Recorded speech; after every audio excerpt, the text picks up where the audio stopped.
Pero nakikita niyong sumisikat ang araw, lumulubog ang araw, maaring sumisikat ang buwan, tapos nawawala.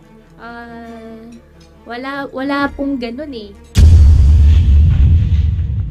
Anong meron? Nasa site lang po siya. Kahit na, sa side makikita mo yung langit kung lumiliwanag, dumidilim. Nakikita niyo yung pagbago ng oras sa bawat araw. To be exact po, Madam Chair, hindi ko na rin po napapansin. Just one question.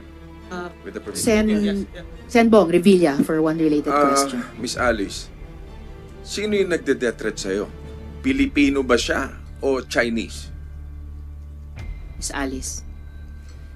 Sen, kung okay lang po talaga na hindi ko po siya sagutin sa public. Sinabi niyo na kanina local. Sinabi niyo na kanino local. So, local sagutin ang tanong ni Sen Bong Revilla, sinong local yan? Pilipino ba siya o Chinese yung nagde-death threat sa'yo? Meron foreign, meron local Filipino po. So both?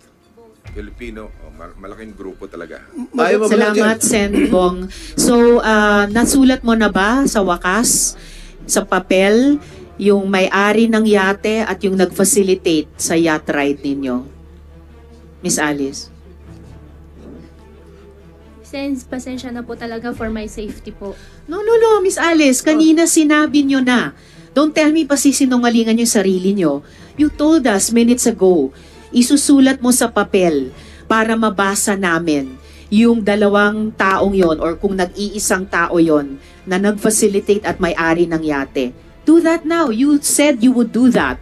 Opo, Sen, hingi lang po sana po ako ng malaking tulong po sa inyo na isusulat ko po pero wag niyo po sige. sa public. Okay, Isulat mo sige. na. Sulat mo na. Huwag mo na kami turuan. Tsaka yung pangalan ng yate, kung alam mo kung ano yung pangalan ng yate. Dahil sa pagkakaintindi ko, lahat ng mga yate may mga pangalan yan.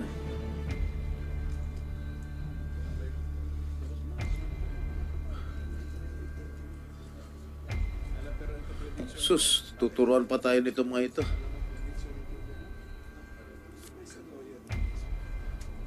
Madam Chair. Before Sen JV, yan, Miss Alice. Isulat mo na para makasunod yung ibang mga tanong. Sen JV. Ni Alice, again, I'd like to reiterate that she narrate her escape story because I think this will be very vital in this investigation. Kasi po dito natin maikukumpara eh. No? This will be able to compare and confirm some of the previous information that we got from other resource persons. Siguro maganda ho talaga man-narrate niya itong kanyang escape story muna, Madam Chair. Salamat, Sen JV. Amin na yung papel, Miss Alice. Pakikunin sa kanya. Sen, wag niyo po i-ano po sa public po ha. Huwag niyo kaming uutusan, Miss Alice. Pasensya na po. Ang susunod naming tanong, kanina pang tanong, ano yung naging ruta nyo sa yate nung pag-alis nyo sa Manila?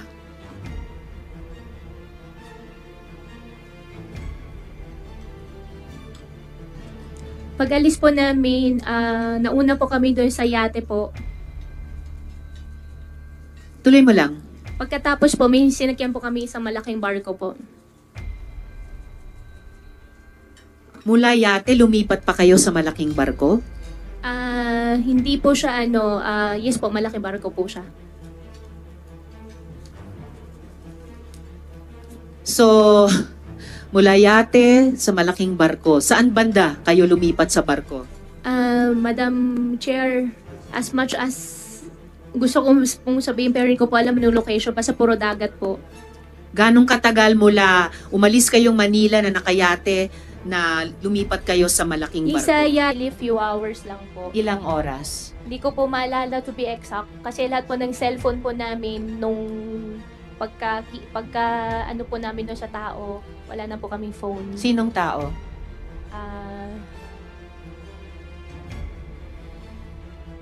Sinong tao po yun? Meron pong isang babae po. Babae? Pilipina o dayuhan? Dayuhan po. Anong nationality? Hindi po ako sure kung siya po ay... Hindi po ako sure sa nationality po niya, pero definitely hindi po siya Filipino po. Hindi siya Pinay. Asian ba siya? Puti ba siya? Latina ba siya? African? Asian po. Asian. Bakit niya kinuha yung mga cellphone niyo? Kasama po yun sa usapan po. Ano yung usapan? Walang phone, wala po lahat. Bakit may ganong usapan na walang phone? Yan po ang sabi po sa amin po. Dahil? Siguro po for safety na rin po. Safety nino. Para sa akin lang po, baka para sa safety na rin po ng lahat. Basta wala pong cellphone, bawal po. Bakit magiging peligroso ang may cellphone sa lahat? Hindi ko po alam, basta yung pong sinabi po na walang cellphone po. So lumipat kayo sa barko some hours after bumiyahe kayo sa yate. Opo. Estimate number of hours Hindi ko po bago kayo ma-estimate kasi baka lumipat. magkamali po ako. Wala po akong talaga maano po sa hours po. Mas okay na magkamali kaysa magsinungaling. Yung honest effort to tell the truth, mas okay nang magkamali. Gabi kayo umalis sa Manila? Gabi pa Opo, ba gabi nung po. lumipat sa barko or madaling araw na? Ano pa rin po, madilim pa rin po. Madilim pa rin. Opo, madilim So, pa rin po. anong oras ba kayo umalis sa Manila na gabi? Pagdating po kasi namin ng Manila po, ikot-ikot po kami ng ikot eh. Hindi. Anong oras kayo sumampas sa yate? Hindi ko po maalala nung time, pero definitely po siguro mga bago naman po mag 10 o'clock. So, bago mag-10. So, mga 9 p.m. or so. And Pero then, hindi pa ako sure to be exact po doon sa time po. and then bumiyahe kayo ng ilang oras bago lumipat sa barko. Opo. Paglipat sa barko, madilim pa ba or sisikat na ang araw? Madilim pa rin po. Madilim pa rin. Opo. And then pagkasakay nyo sa barko, anong ginawa nyong sunod? Pagkasakay po sa barko po, Madam Chair, pinasok po kami sa isang room. Doon na po kami. Ilang oras kayo dun sa room sa barko? Ay, matagal po. Ganong Araw katagal? po. Ilang araw? Hindi ko po, siguro mga 4. 4 days? Baka 4 or 3 or 5, mga ganun. Basta matagal po. 3 to 5 days? Ilang beses kayo nag-breakfast? Ako po kasi hindi po ako nagbe-breakfast. Okay, ilang beses kayo nag-lunch? Yung food po kasi namin, may ano po kami, siguro mga 3 or mga 4 days po siguro. Mga 4 times kasi kayo nag-lunch. Sa mga 4 days kayo doon. And then, paglabas nyo sa room, teka, 4 na araw, nasa room lang kayo? Hindi po kami pinapalabas. Hindi kayo lumalabas doon sa deck ng barko? Hindi po. Hindi ba claustrophobic yan? Actually, nung nakasakay na po kami sa malaking barko, sa totoo lang, kung pwede lang atras na rin ako nun. Nakakatakot talaga. Bakit ka aatras sana? Parang nakakatakot po talaga. Ano yung inaatrasan mo? Na Sana. gusto ko na pong umuwi, gusto ko na bumalik. So, ba't hindi mo ginawa? Yung nga po nagkamali din po ako talaga dun. Yung kwartong iyon, may bintana ba? Wala po siyang bintana. Parang lang Meron o wala?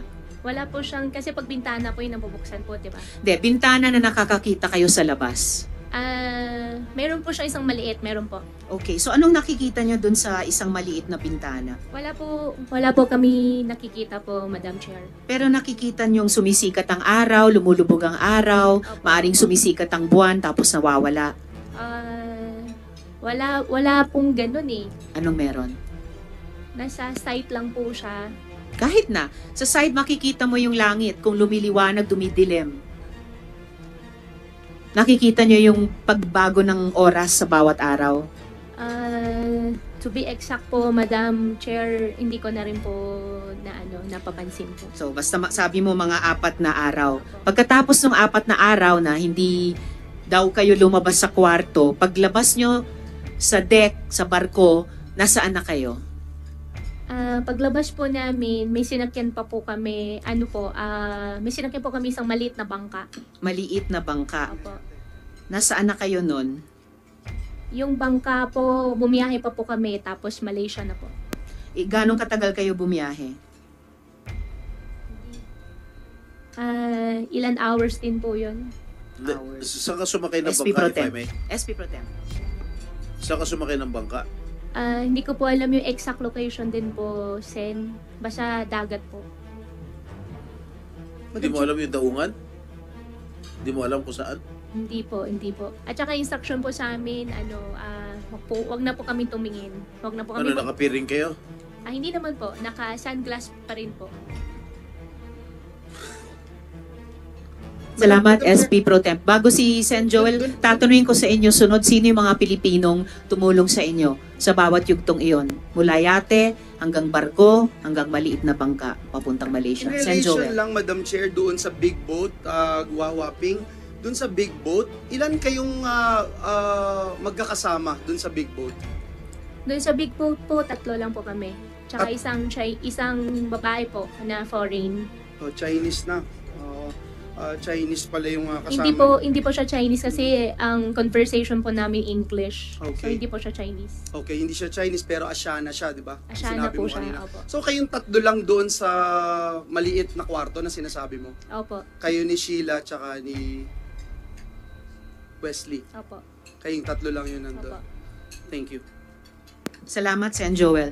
So, Miss Sheila, sino yung mga Pilipinong tumulong sa inyong makasakay sa yate? Sinong mga Pilipinong tumulong sa inyong makatakas sa Pilipinas? Madam Chair, walang tumulong po ni isang Filipino or Filipina. Wala So, po yung walang Filipino na tumulong sa inyo. So, yung nag-iisang taong isinulat nyo sa papel, yun lamang ang tumulong sa inyo. Ito bang taong... Madam SP Chair, Pro ito Temp. bang taong to sinulat mo nandito sa Pilipinas? understanding ko po wala. Nakatakas na rin? Hindi ko po alam pero alam ko po wala po siya dito. Sa pagkakala mo, nasaan? Hindi ko po alam, Sen. Paano ka kinontak? Nag-usap po kami. Paano siya nag-facilitate nung pag-alis mo? Bago po nangyari po yan, nag-usap po kami. Bago nandito siya sa Pilipinas noon nung nag-usap kayo. Phone po kami nag-usap. Kaya nga, nasan siya? Hindi ko po alam exactly asan po siya doon. Are you sure walang Pilipino, walang government official na tumulong sa pag-eskapo mo rito sa ating bansa? Sen, wala po. Walang Filipino. That's impossible. Na posibleng walang tumulong sa iyo Pilipino para makatakas dito sa Pilipinas. Pero Sen, wala po talaga. Ang galing naman itong Chinese na ito. Ha? Wala po talagang na kinuha, na nag-arkila ng yate, dinala ka sa kung saan man yan, kung sa Malaysia o sa Indonesia. Itong tao lang ito nag-facilitate sa'yo na walang tulong ang mga Pilipino? Wala pong tumulong, wala pong nakatulong po na Filipino po, Sen. Sinungaling. Salamat, SP Pro Temp. Meron ka bang binigyan ng bribe, Miss Alice? Kasi narinig ko, pakinggan nyo narinig ko ang Zoom. Have you bribed any government official para dito sa pagtakas nyo sa Pilipinas? Wala po. Narinig ko yung halagang 200 million. Wala po. Wala Ibang po. halaga? Wala po. Wala po akong alam na may ganung amount. Wala po. Kung totoong walang tumulong na Pilipino, sino nagbibigay ng instruction sa mga dayuhang kasama nyo? At sino nagbibigay ng instruction sa inyo? Tungkol dun sa, sabi mo kanina, usapan kung paano gagawin ang pagtakas nyo. Wala po ako nakitang Filipino. Wala rin pong tumulong po sa akin na Filipino po. Miss Alice, bago si Sen Joel, yung bawat ahensyang nandirito ngayon, gumagawa ng sariling internal investigation nila. Hindi lang tungkol sa inyo, tungkol sa mga tao nilang posibleng tumulong sa inyo. Kapag hindi kayo nagsabi ng totoo sa amin tungkol sa mga tumulong sa inyo, pati dun sa internal investigation ng mga ahensya, madadawit kayo. Sen Madam Chair, Joel. just one question. So itong sinulat mong tao sa papel, bakit kanya tinutulungan? Alam niyang tatakas ka. Alam niyang puganti ka. Sen, siguro hindi ko po talaga siya may discuss lang po sa public. Kung bakit kanya tinutulungan? Hindi ko po lang po talaga siya may discuss. Kaya Pero pwede ko po i-discuss po sa inyo. Okay, sige. I will wait for that. Hindi. But, Madam Chair. Wawaping, sino nagbayad ng mga travel mo? Libre ba to? Nung sumakay ka dun sa yate, sa big boat, sa small boat, libre lahat to? O magkano binayad mo per sakay mo kung hindi 200 million? Sen, wala pa akong binayaran po. So Sino lahat bayad? libre. Wala pa akong binayaran po. Lahat libre. Wala po akong binayaran. Kaya nga, uulitin ko, mula sa yate, walang bayad. Sa malaking boat, 4 days, 5 days, walang bayad. Maliit na boat, wala pa ring bayad. Nung sumakay ka dito sa mga to, from the yate to the big boat to the small boat, merong nag-aasikaso sa inyo doon. Yung pupunta sa, pag saan ka uupo, saan ka sasakay, kung sakaling tumaob, merong life vest, etc. Ilan tong mga tao na ito? Sa yate muna. Yung babae po ang kasama namin all the way po. Yeah, hanggang makarating ka doon sa dulo. Hanggang makarating po sa Okay, dulo. so siya yung laging lahat na nagpa-facilitate itong Asiano na babae na ito, no? Babae po na Asian. Oo. Doon, no, pagsakay nyo, sinasabi sa inyo, saan tayo unang pupunta? Itong yate na ito, pupunta tayo sa, para doon sa malaking yate, para sa malaking boat. Anong sabi sa iyo? Wala na pong mga ganun discussion po. Nung sumakay ka doon sa malaking boat, at 4 na araw ka na doon sa maliit na kwarto, anong sabi sa iyo? Saan kayo pupunta? Bago po kami pinasok po doon sa maliit na room po, sinabi po sa amin, between 4 to 5 days po makakarating po. At saan kayo pupunta? Meron po siya na-mention po pero hindi ko po matandaan, pero not our country na po. Guwawaping, hindi naman po pwede na hindi mo alam kung saan kayo pupunta. Ikaw na nagsabi, gusto mo nang bumalik. Hindi po pwede yun na hindi mo alam saan kayo pupunta.